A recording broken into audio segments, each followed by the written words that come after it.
नमस्कार, मैं अमिता जैन विद्यार्थी हूँ। आज मैं आधुनिक हिंदी साहित्य के प्रमुख साहित्यकार, रचनाकार, कवि, उपन्यासकार नागार्जुन के बारे में बताने जा रही हूँ। मेरा उपविषय प्रथम नागार्जुन के काव्य की विशेषताएं हैं, तो दूसरा सिंदूर तिलकित भाल कविता के पद्यांश की व्याख्या है। कवि नागार्जुन, जो कि उपन्यासकार भी हैं, उन्होंने काव्य में मानव मन की रागात्मकता को उभारा है, तो दूसरी ओर जनवाद को स्थान दिया है। ये प्रयोगवादी और प्रगतिवादी दोनों पक्षों में काव्य की रचना करते हैं।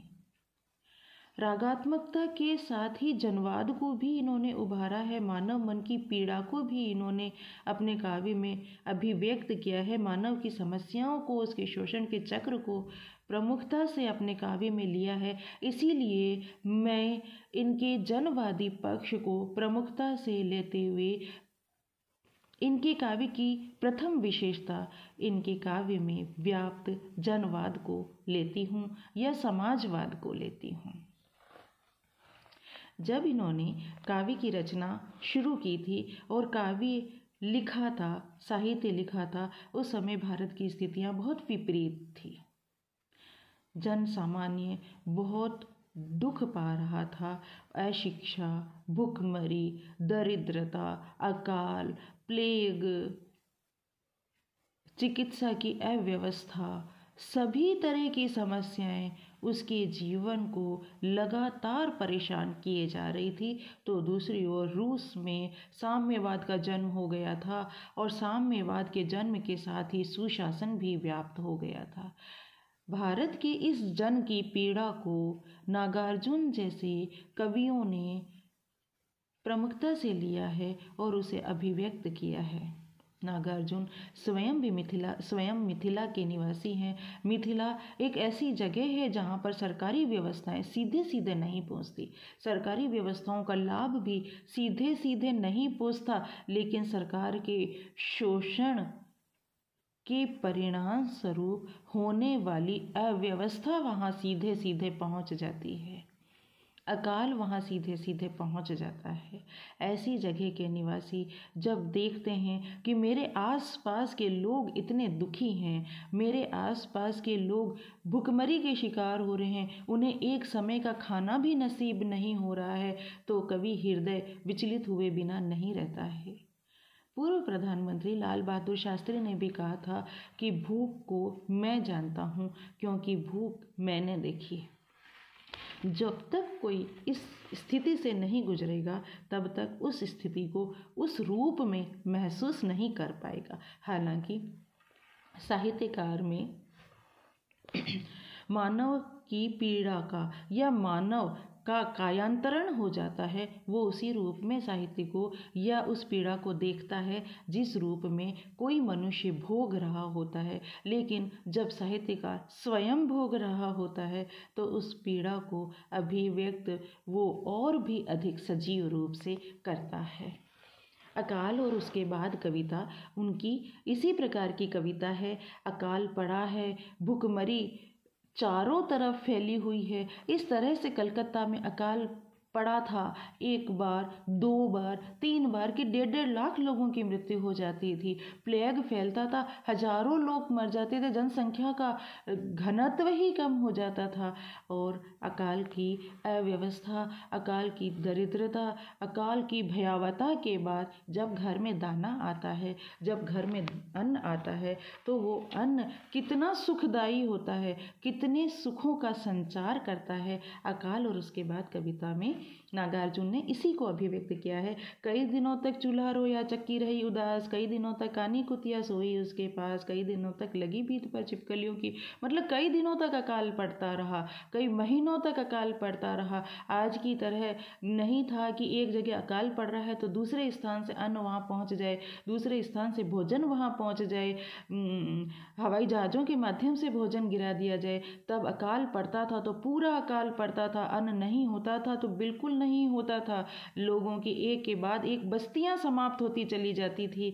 और ऐसी भयावहता के बाद जब घर में अन्न आता है, दाने आई घर के अंदर कई दिनों के बाद, धुआं उठा आंगन से ऊपर कई दिनों के बाद, चमक उठी घर भर की आंखें कई दिनों के बाद, कोए ने खुजलाई पांखें कई दिनों के बाद, अकाल आने के बाद किस तरह से गति का संचार होता है, ऊष्मा का संचार होता है, इसको बहुत ही सुंदर तरीके से, सुंदर रूप में, शब्दों के अच्छे संयोजन के द्वारा नागार्जुन ने अकाल और उसके बाद कविता में अभिव्यक्त किया है। नागार्जुन मनुष्य की दरिद्रता को देखते हैं, भुखमरी को देखते हैं, राजनीतिक अव्यवस्था को देखते हैं और धार्मिक रूढ़िवादिता को देखते हैं। और ये सारी स्थितियाँ एक सामान्य लोक जीवन को किस तरह से परेशान करती है उसको वो देखते हैं और लोक भाषा में वो अभिव्यक्त करते हैं। और जब वो ये सब देखते हैं तो उनके अंदर एक व्यंग उभर करके आता है। और शिक्षा व्यवस्था कहने को तो सरकार संचालित कर रही है, लोगों के दुखों को कहने को तो सरकार दूर कर रही है, लेकिन कितने दूर हो पाते हैं इसको वो व्यंग के माध्यम से अभिव्यक्त करते हैं। शिक्षा व्यवस्था पर करारा व्यंग करते हुए वो कहते हैं, धुन गाए शहतीरों पर बारखड़ी विधाता बाचे, फटी भीत है छत चुती है, आले पर बिस्तुइया नाचे, बरसा कर बेबस बच्चों पर मिनट मिनट में 5 तमाचे, इसी तरह से दुखरन मास्टर गढ़ता है आदम के साचे। कि क्या शिक्षा व्यवस्था है, सामान्य व्यक्ति को क्या इस तरह की शिक्षा दी जा रही है, क्या सरकार इस तरह की व्यवस्था कर रही है, इस पर इन्होंने करारा व्यंग अपने काव्य में किया है। जनवाद में व्यंग उत्पन्न हो जाता है, ये इनके काव्य की विशेषता है। जीवन में मातृभूमि का स्थान बहुत महत्वपूर्ण होता है। जहाँ बच्चा जन्म लेता है, जहाँ बच्चा पलता है, बड़ा होता है, जहाँ के संस्कार को अपने में वो आत्मसात करता है और वही संस्कार उसको जीवन में किस तरह से सहायक बनाते हैं, ये सारी बातें नागार्जुन जानते थे। और उन्होंने लिखा है, घोर निर्जन में परिस्थिति ने दिया है डाल, याद आता तुम्हारा सिंदूर तिलकित भाल, कौन है वह व्यक्ति जिसको चाहिए न समाज, कौन है वह एक जिसको नहीं पड़ता दूसरे से काज। नागार्जुन समाजवादी कवि हैं और सामाजिक कवि हैं। मनुष्य मूलतः सामाजिक प्राणी है और नागार्जुन जैसे कवि तो और भी अधिक उस रूप में समाज से जुड़े हुए हैं कि समाज की पीड़ा ही उनके काव्य की प्रमुख संवेदना बन जाती है। समाज में वो रहते हैं, समाज में परिष्कृत होते हैं, पुष्पित होते हैं, पल्लवित होते हैं, समाज से ही सब कुछ प्राप्त करते हैं।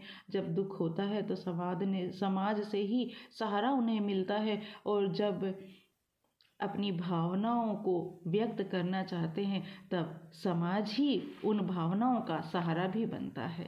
ऐसे कवि जब अकेले रह जाते हैं तो कहते हैं, चाहिए किसको नहीं सहयोग, चाहिए किसको नहीं सहवास, कौन चाहेगा कि उसका शून्य में टकराई है उच्छ्वास। हो गया हूँ मैं नहीं पाषाण, मैं पाषाण नहीं हो गया हूँ, मुझे समाज की आवश्यकता है, मैं समाज के बिना नहीं रह सकता, मैं परिवार के बिना नहीं रह सकता, मैं अपनों के बिना नहीं रह सकता, मैं अलग थलग नहीं रह सकता, मैं अकेला नहीं रह सकता, मुझे कष्ट में भी समाज चाहिए, मुझे आनंद में भी समाज चाहिए। समाज के साथ ही मैं कष्टों में, संघर्षों के द्वारा कष्टों को दूर कर सकता हूँ, तो समाज के बीच ही मैं अपने जीवन के रागात्मक पक्ष को आनंदित रूप से उपभोग कर सकता हूँ। वो कवि सामाजिक कवि है, समाज उनके अंदर निवास करता है, समाज उनके अंदर रहता है, समाज को वो देखते हैं, समाज को समझते हैं, समाज में बड़े होते हैं और समाज को ही अभिव्यक्त करते हैं।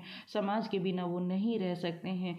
और मातृभूमि वो स्थान है जो उसे परिवार देती है, जो समाज देती है, और वो जीवन भर उसे कवि को याद आता है, क्योंकि वहाँ पर उन्होंने अपने जीवन के विकास को देखा था, अपने जीवन का विकास देखा था, चिंतन प्राप्त किया था, विचारधाराएं प्राप्त की थी, भावनाएं प्राप्त की थी।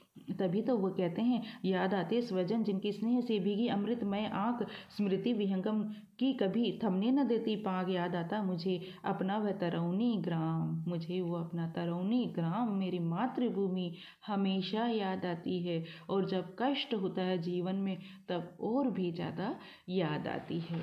तो इस तरह से मानव मन के रागात्मक पक्ष को इन्होंने प्रमुखता से लिया है और जीवन की में मातृभूमि का स्थान कितना महत्वपूर्ण होता है इसको कवि नागार्जुन ने समझा है। इसके साथ ही कवि नागार्जुन यायावरी प्रवृत्ति के व्यक्ति रहे हैं।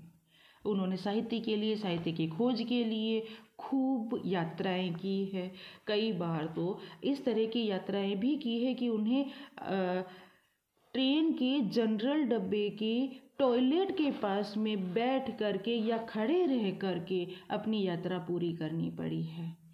वो निर्जन प्रदेशों में जाते हैं, साहित्य को ढूंढते हैं, खोजते हैं, साहित्य की सामग्री प्राप्त करते हैं और बहुत सारे जीवन के कार्य करते हैं। लेकिन उस निर्जन प्रदेश के कष्टों को वो बखूबी समझते हैं और वो ये भी समझते हैं कि इस प्रदेश में, जो कि जहाँ पर भी लोग रहते हैं, ऐसा नहीं है कि वहाँ लोग नहीं रहते, वहाँ मनुष्य नहीं रहते, वहाँ इंसान नहीं रहते हैं, लेकिन उनका रागात्मक जुड़ाव एक प्रवासी व्यक्ति से उतना नहीं हो पाता है जितना अपने समाज के लोगों से होता है।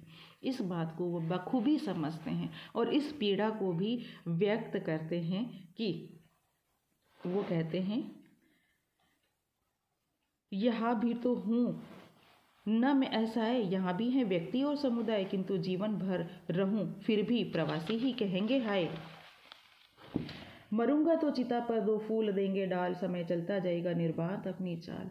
तो कवि साथ में ये भी कहना चाह रहे हैं कि जो हमारी संवेदनाएं हैं, हमारी संवेदनाएं भी हमारे अपनों के लिए ही अभिव्यक्त होती। कई बार हम दूसरों के लिए निष्ठुर हो जाते हैं, कई बार स्वार्थी भी हो जाते हैं और अक्सर प्रवासी व्यक्ति के लिए वहाँ का मूल निवासी निष्ठुर ही तो हो जाता है। तभी तो कवि इतना दुख महसूस कर रहे हैं, इतनी याद कर रहे हैं अपने समाज की, अपनी मातृभूमि की, अपने जनपद की, अपनी तरौनी ग्राम की। क्या यहाँ उनके पास खाने के लिए नहीं है? क्या उनके पास पहनने के लिए नहीं है? क्या लोग नहीं है? क्या कार्य क्षेत्र नहीं है? सब कुछ उनके पास में है, लेकिन वो अपनी मातृभूमि को इसीलिए याद करते हैं क्योंकि उनकी भावनाओं को पोषण उनके द्वारा ही, जो मातृभूमि के लोग हैं, उनके अपने लोग हैं, उनके अपने रिश्ते हैं, उनके द्वारा ही मिलता है। वो कहते हैं, मरूंगा तो चिता पर दो फूल देंगे डाल, समय चलता जाएगा निर्बाध अपनी चाल सुनोगी, तुम तो उठेगी हूक, मैं रहूंगा सामने पर मूक, सांध नभ में पश्चिमांश समान, आलिम का जब करुण अवसान, आख्यान सुना करता हूँ सुमुखी उस काल, याद आता तुम्हारा सिंदूर तिलकित बाल। कि जब मैं मर भी जाऊंगा तो ये लोग दो फूल डाल देंगे, संवेदना का एक तरह से औपचारिकता निभा लेंगे, मानवीय कानूनों का पालन औपचारिक रूप से कर लेंगे। प्रवासी मन की इस पीड़ा को नागार्जुन बखूबी जानते थे और अभिव्यक्त उन्होंने किया है। कला पक्ष उनके काव्य का बहुत सुदृढ़ है। सुदृढ़ कला पक्ष के कारण ही उनकी संवेदनाएं, उनकी अभिव्यक्तियां संप्रेषित हो पाई है और इसीलिए आज भी वो उतने ही महत्वपूर्ण हैं जितने उस समय महत्वपूर्ण थे, अर्थात ये कवि कालातीत हैं। भाषा इनकी खड़ी बोली हिंदी है, अभिधा शैली अपनाई है, लेकिन जहाँ ये पीड़ा को व्यक्त करते हैं, दरिद्रता को व्यक्त करते हैं, आर्थिक शोषण को व्यक्त करते हैं, वहाँ की अभिधा शैली कठोर हो गई है और जहाँ रागात्मक संवेदनाओं को व्यक्त करते हैं वहाँ संस्कृत निष्ठ हो गई है। स्मृति इनके काव्य की प्रमुख विशेषता है क्योंकि यायावरी जीवन जीते हुए ये बहुत दूर दूर रहते हैं और उस समय इनके अपनों की स्मृतियाँ, अपने रिश्तों की स्मृतियाँ ही इनकी सहायक बनती है। दृश्य बिंब जगह जगह इनके काव्य में आता है और आज की निष्ठुर व्यवस्था, स्वार्थी प्रवृत्ति और उदासीनता की प्रवृत्ति को ये प्रतीकात्मक भाव से व्यक्त करते हैं। अब हम सिंदूर तिलकित भाल कविता के पद्यांश की व्याख्या करेंगे।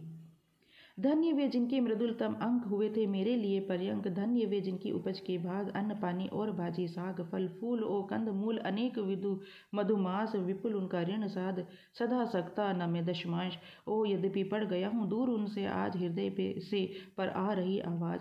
धन्य वे जन वही धन्य समाज, यहाँ भी तो हूँ न मैं असहाय, यहाँ भी हैं व्यक्ति और समुदाय, किंतु जीवन भर रहूँ फिर भी प्रवासी ही कहेंगे। कवि कहते हैं कि धन्य वे जिनके मृदुलता मंग, वो धन्य है जिनकी गोदी मेरे लिए पलंग का काम किए थी, जिनकी गोदी में मैंने सहारा प्राप्त किया था, वो गोद धन्य है, वो अंक धन्य है। धन्य वे जिनकी उपज के भाग अन्न पानी और भाजी, वो लोग, वो किसान धन्य है, वो तरुणी ग्राम के लोग धन्य है, जिनकी उपज के भाग से मेरा पोषण हुआ था, जिन्हें मुझे भोजन मिला था। वो फसल धन्य है, जो फसल मेरे पोषण में सहायक बनी थी, जिसने मेरी भूख को मिटाया था। फल फूल ओ कंद मूल अनेक विधु मधुमास, और फल फूल कंद मूल धन्य है, और बहुत प्रकार की बसंत ऋतु की चांदनी रातें धन्य हैं, जहाँ पर मैंने आनंद प्राप्त किया था, जहाँ मैंने सुख प्राप्त किया था। विपुल उनका ऋण सधा सकता न मैं दशमांश, उनके 10वें उस ऋण के 10वें हिस्से को भी मैं नहीं चुका सकता हूँ। कवि यहाँ कृतज्ञता ज्ञापित करते हैं कि उन्होंने मुझे बहुत कुछ दिया, लेकिन उस के किसी भी हिस्से को मैं चुकाने के लायक नहीं हूँ। पैसों के द्वारा तो मैं चुका सकता हूँ, लेकिन जो संवेदनाएं वहाँ से मिली थी, क्योंकि केवल पैसों से पोषण नहीं होता है, संवेदनाओं से पोषण होता है।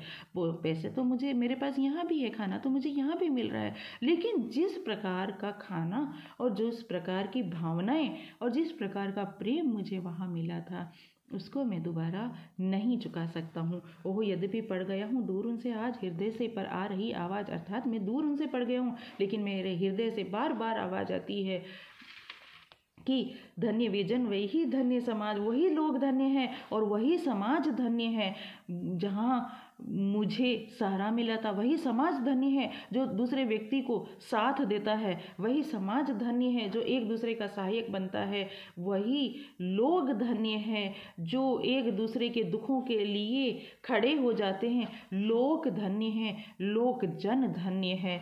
यहाँ भी तो हूँ, न मैं ऐसाए, यहाँ भी है व्यक्ति और समुदाय, यहाँ भी लोग हैं, यहाँ भी समुदाय है, किंतु जीवन भर रहूँ फिर भी प्रवासी ही कहेंगे आए।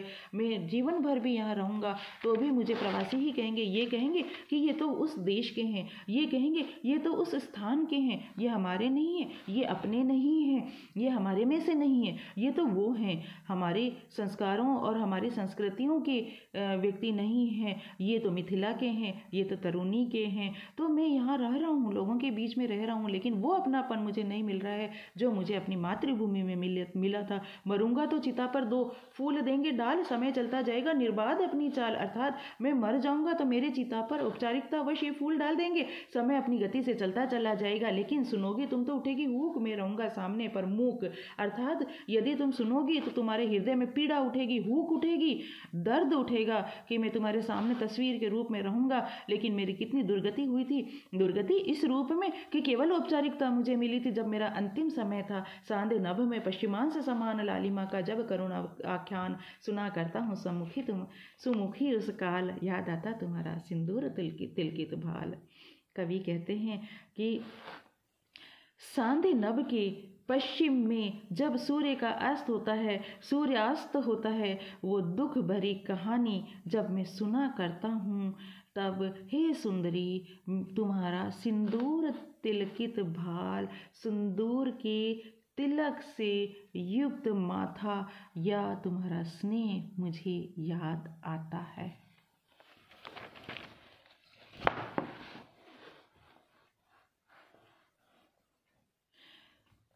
प्रस्तुत पद्यांश खड़ी बोली हिंदी में लिखा गया है। संस्कृत निष्ठ शब्दावली है, अभिधा शैली है, प्रतीकात्मकता यहाँ विद्यमान है, बिंब यहाँ पर विद्यमान है, दृश्य बिंब विद्यमान है।